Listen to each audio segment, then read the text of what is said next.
Hello and welcome to an introduction to Lens Protocol for developers. Lens is a composable and decentralized social graph that allows developers to easily build Web3 social graph applications. Social graph applications typically follow a similar pattern. They allow users to create a profile, follow other users, create content, view a feed of other people's content, and then they often provide recommendation algorithms to view different types of feeds or lists of data or users from the application. A few examples of social graph applications that we use today on a regular basis are Twitter, Instagram, YouTube, and TikTok. So, with that being said, what is Lens Protocol? The core of Lens Protocol is a set of smart contracts that has been deployed to Polygon. Lens also provides a developer experience-focused GraphQL API that makes it easy for traditional as well as blockchain developers to build sophisticated Web3 social applications. Lens also provides functionality that allows developers to enable a better user experience with things like gasless transactions via a relayer for whitelisted front ends, as well as a dispatcher for seamless interaction, making it easy for users to use your application without having to sign for every transaction. One of the most powerful characteristics of Lens Protocol is composability. Developers do not have to worry or spend time building out and scaling the backend infrastructure for their applications. Instead, they can focus on building out the most polished user experience possible on their web or mobile front end, leveraging the Lens backend. All future improvements and updates to the protocol are available to them to use for free. With these new front ends, users can take their social graph with them without having to do anything. When they sign into any applications built on Lens, their social graph automatically follows them there. Let's take a look at the major concepts behind Lens. The first is this idea of profiles. A profile is the main object in the Lens protocol. When you sign up for an account, you are given an NFT that represents your profile. This gives you ownership and control of your content and contains the history of all the posts, mirrors, comments, and other content that you generate. Profiles have a follow module which allows users to configure business logic to determine if a user should be able to follow another user. For example, a user could require someone to own a certain NFT or pay them a certain number of tokens in order to follow them. The next concept is publications. Publications are essentially posting any type of data to the network. There are three primary types of publications: posts, comments, and mirrors. Posts are original content, comments are messages on posts, and mirrors are a way of sharing other people's posts. Publications are posted directly to a user's profile NFT and contain a content URI that points to the content of the publication and can be either written to IPFS or Arweave. The last major concept is the collect module. Collect allows users to mint posts as NFTs that link to the publication's content URI. This enables creators to monetize their content and can have additional custom logic like in the follow module. Next, let's take a look at the Lens API. When we visit docs.lens.xyz/docs, we can scroll down in the left-hand menu to the section that is labeled Lens API. Here we can see all of the different API links, queries, and mutations that are available for interacting with Lens. If we click on the API links, then we can actually get a link to the API playground by clicking on api.lens.dev. In the playground, we can use any GraphQL query provided by the Lens API and test it out.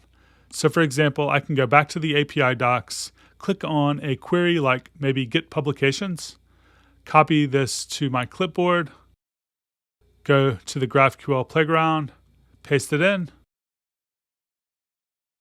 and when we run the query, we can see the example response that we would get back in our application. In addition to this, because GraphQL is self-documenting, we can go into the docs and look for this same query. And we can see the example response data that would be coming back from the API, as well as the types. And we can also see the request, which contains all of the different arguments and the types of the arguments that can be taken in. A great way to learn how to use the Lens API is by building a basic application. In the Lens documentation, we've provided a developer quick start that shows you how to get up and running building a basic Lens application using Next.js, Tailwind CSS, Apollo GraphQL, and Lens protocol. This developer quick start will continue to be updated with API changes not only from Lens but also the dependencies used in the tutorial, and is a really great place to get started learning how to build a full stack application on Lens. For posting to the network, we also recommend the authentication quick start, as authentication is a prerequisite for posting typed data as well as using features like gasless transactions as well as the dispatcher.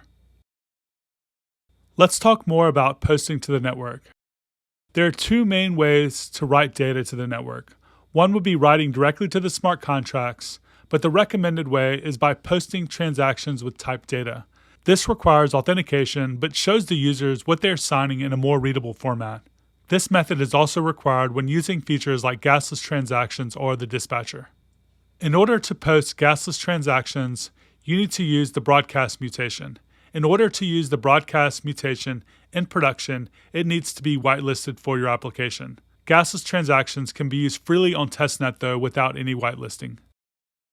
The dispatcher is an intermediate wallet with funds that act as the signer for every transaction. This enables users to write transactions and post updates to the network without signing every transaction. Like gasless transactions, your application needs to be whitelisted to use this feature in production, but can be used freely on the testnet without any whitelisting.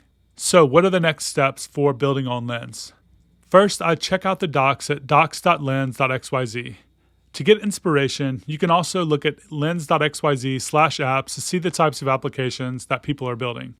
From there, I would try to build my first Hello World application by viewing the developer quick start guide in our documentation. After that, I would also try to implement authentication using the authentication quick start.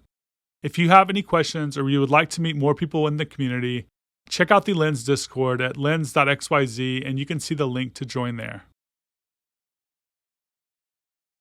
The easy way to get started providing some of the benefits of Lens profiles is by adding the Follow on Lens function, which you can do with just a few lines of code. Especially for Lens platform partners, this will allow you to add Lens benefits easily and then more deeply integrate down the road. You can also add a Sign In with Lens button as well. Doing this will allow you to provide users with an interoperable social graph and connect your users together. Lens is an open database, and by adding these low-lift integrations, you will be able to improve your product experience in one easy swoop by understanding your users and building out more interactive features. To do so, we'll visit lens.xyz/brand and we'll scroll down to Follow on Lens button.